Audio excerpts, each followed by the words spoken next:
I really try to tell people the importance of supplements because our soils don't give us the nutrition we need. And the fact that if you're on a vegan diet or if you're on a keto diet, you're going to be missing certain nutrients that are different from each other, but there are holes in every single diet. So can you talk about the importance of supplementation and why in 2024 we need to be looking at supplements as part of our diet? Yeah, I think first and foremost, you're absolutely spot on everything that you said. So I echo that. The other thing is when it comes to the nutritional supplement industry, I want to give a broad-based and then drive deep. First and foremost, 95% of the products out there are throwaway products. They're not worth buying. And so therefore, a lot of the medical condemnation of the supplement industry, I think, is legitimate.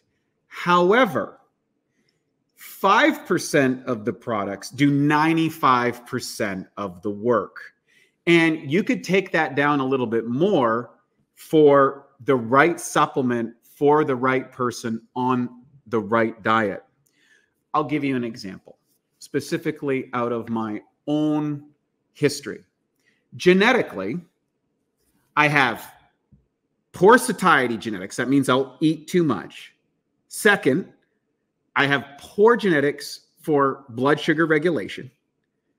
Okay, so I've got poor genetics for building muscle, and I've got poor genetics for lipid metabolism, in other words, fat metabolism. And finally, I've got really bad genetics for cardiovascular health. Okay, so what does that mean? Well, if I was to follow a typical bodybuilding diet, which I was on early in my career, a moderate amount of protein, very lean cuts, low body fat, low fat intake, and starchy carbohydrates, and ate 5 or 6 times a day, I would do really good till I probably hit my 60s, and then I'd run into a bunch of problems.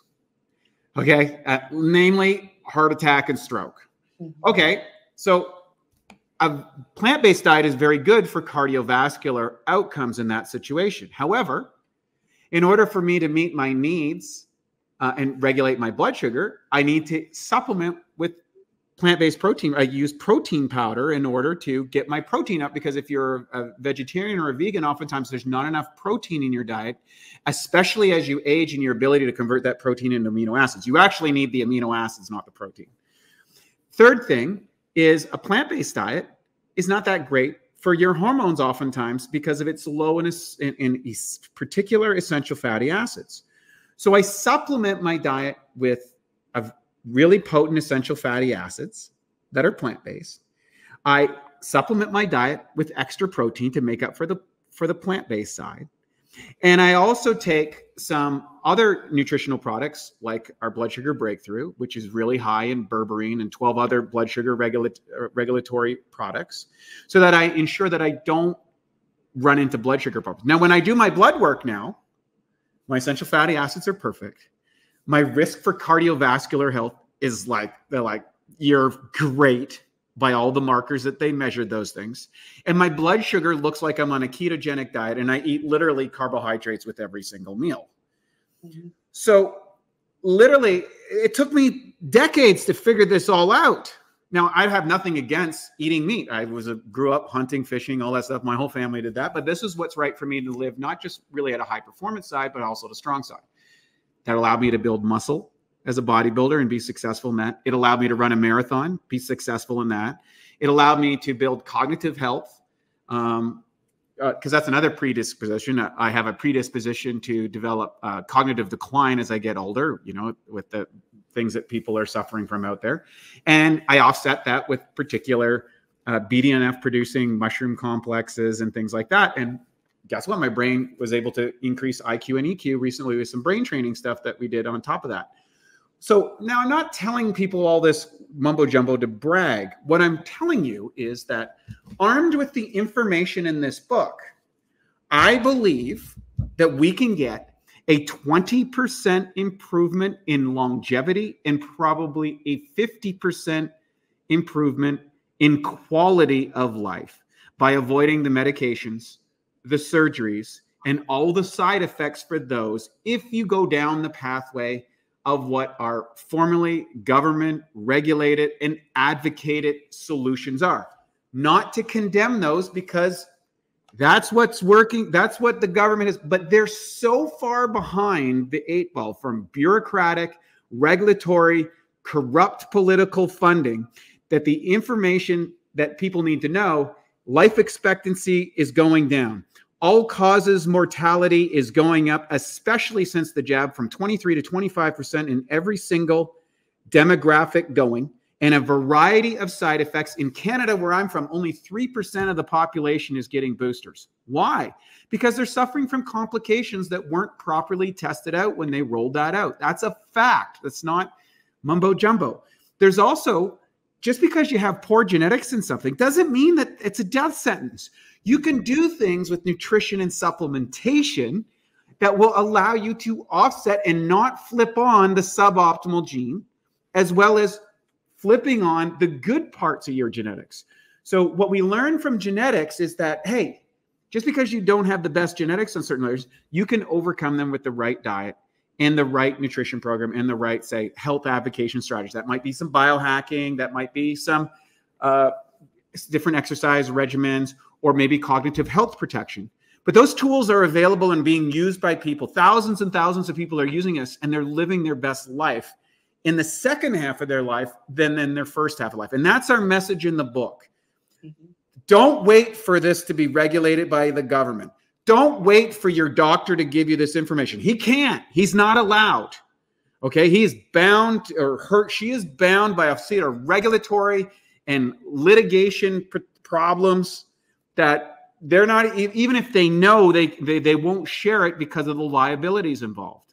But as health experts and advocates, we're saying, here's what the science is now saying. It's new, it's confirmed, and it's effective, and you can get it. And so that's what we're doing here at the book, and we're excited about it. People are freaking out about how cool it is. Everybody likes it. It's starting new dialogues, both online and offline. And that is removing diet gurus who have to make broad-based statements in a public forum like this, but don't have the nuances that are going to be effective for you. And you can really get yourself in trouble with that. And what happens when you do a few diets and it doesn't work, you try a few supplements and it doesn't work, you get discouraged and you give up and you go, well, it doesn't work for me. I'm hopeless. And then, the latest news thing comes on. It's all genetics. You're doomed. But take our, what the heckalate or what the heckanol. And yeah, you might die from bleeding and strokes and migraine headaches and spasms, and you can't operate any kind of vehicles or make any decisions when you take our product, but that'll probably moderate your life somewhat until you don't live your best life. So that's your options.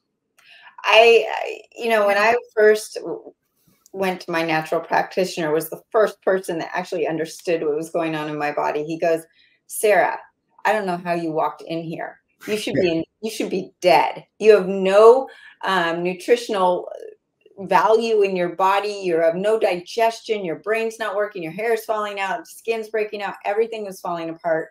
And I was young. I should have been super healthy. And he said, unfortunately, God gave you the worst constitution possible genetically. And I look at Ayurvedic and Chinese medicine and all of this stuff together. At 48, and I keep saying I'm 48, I actually don't turn 48 for another couple of weeks, but I feel better than I did when I was a teenager.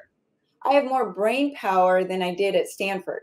If only I had the brain power that I do now back then, I wouldn't have had to study as hard. And there's hope, and it's changes like we were talking about. It is the DNA diet. It is your flux of the state of life that you're in right now. And these gurus that are hard about the nutrition and about what to do that doesn't work.